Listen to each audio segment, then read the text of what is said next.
क्या आपको पता है भारत सबसे ज़्यादा डिप्रेस कंट्री है?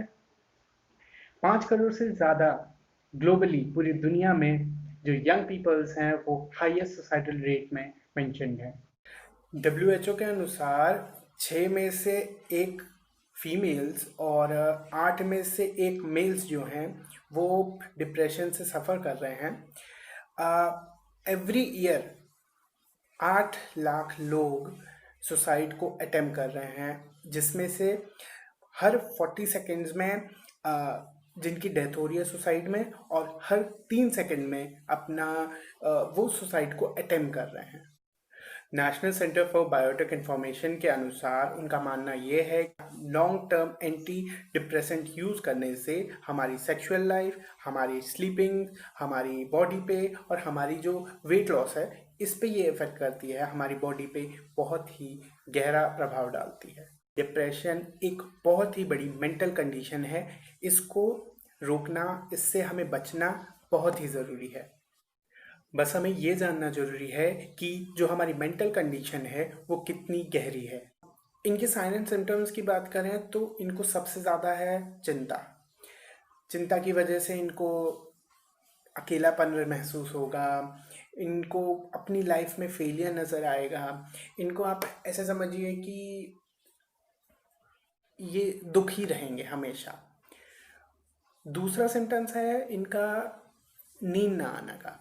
इनको नींद नहीं आती।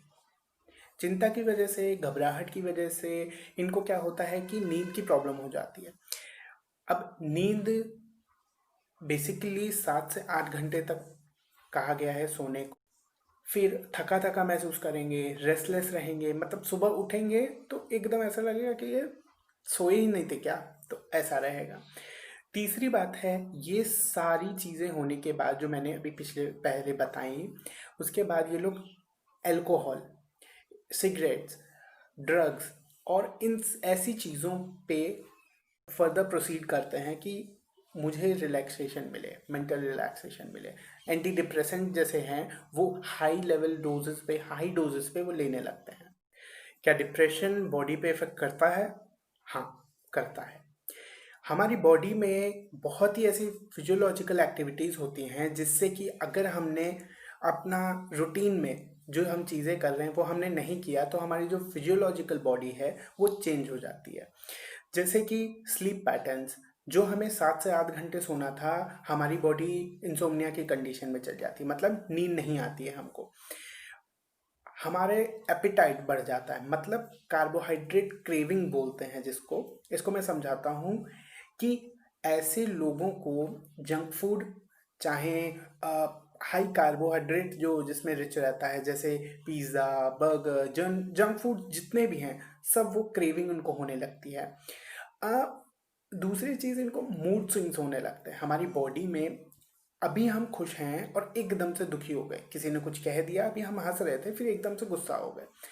फिर बॉडी में कॉन्स्टिपेशन होगा, क्योंकि हमारी जो लाइफ है वो सेडेंटरी लाइफ हो जाती है। हम जो सोचते हैं कि हमारी बॉडी एक्टिव रहे, वो सेडेंटरी लाइफ की तरफ प्रोसीड करती है।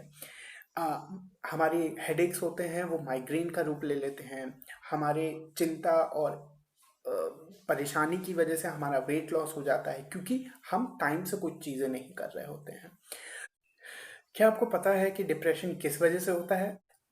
सोसाइटी में आप देखिए तो आजकल हमारे ऊपर एक लेयर चढ़ी हुई है सोसाइटी के एस्पेक्ट में, कि हम सोचने से, हम कुछ काम करने से पहले, और हमारी जो कंडीशन है, हमारी मेडिकल कंडीशन की वजह से हम ये सोचते हैं कि लोग क्या सोचेंगे हमारे विषय में, हमारी नेचर के विषय में, हमारी कंडीशन की वजह से।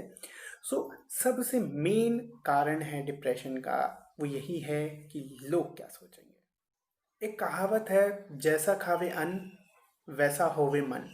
सो ये पॉइंट बहुत ही इम्पोर्टेंट है, क्योंकि अ, अगर हम सही खाना खाएं, फ्रेश खाना खाएं, तो हमारी 70 से 90% जो बीमारियां हैं वो ठीक हो जाएंगी।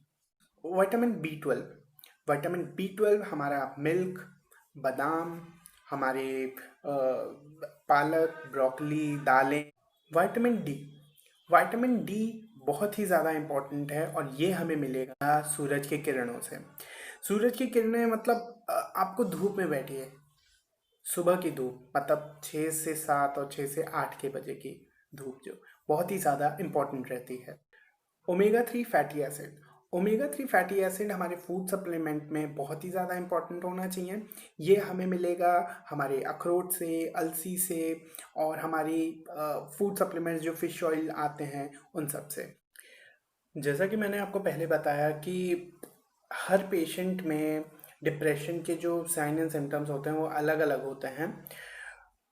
सो उसकी जड़ तक पहुंचने के लिए I suggest homeopathy is the best way to treat depression. आप ऐसा समझिए कि अगर किसी चीज़ की आपने जड़ पकड़ ली तो आप उसके मेन कॉज, आप उसके जो नॉर्मल कॉज है वो आप पता लगा सकते हैं कि किस वजह से ये चीज़ हुई है। There is a statement in homeopathy that a case well taken is half cured. That means during the case taking, we have to listen and observe all the signs and symptoms of the patient.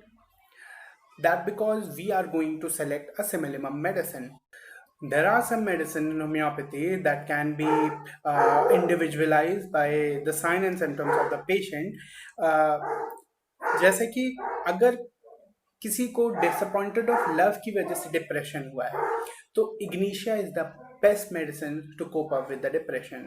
किसी को long lasting grief है कि उनके जो loved ones हैं, उनके जो relative हैं, उनके जो बहुत ही करीबी लोग हैं, उनके चले जाने की वजह से उनको डिप्रेशन हो गया है। So natrum mur is the medicine. अब किसी को टेंशन, किसी को अपने किसी भी फियर का, किसी भी डर का, उससे डिप्रेशन प्रोड्यूस होता है। So aconite napellus is the best medicine to use it. किसी ने अपना होप खो दिया है, सो उस टाइम पे मेडिसिन वर्क करेगी वेरेट्रम एल्बम। अब किसी ने स्टार्टअप किया है, उसको ये समझ में नहीं आ रहा है कि यार वो चलेगा नहीं चलेगा और वो डिप्रेशन में चला जाता है, तो उसके लिए मेडिसिन है सोराइनम। अब ऐसे पेशेंट जो अपनी लाइफ से परेशान हैं, अपनी लाइफ को वो अपनी लाइफ से बहुत चिढ़े हुए रहते हैं और वो ये सोचते हैं कि मैं बीमार हूँ, अपनी बीमारी को लेके बहुत ज़्यादा टेंशन में रहते हैं। सो पोडोफाइलम एक ऐसी मेडिसिन है, वो बहुत ही अच्छा इफेक्ट करेगी। It's about to save your self from depression. Till we meet, stay safe, stay healthy.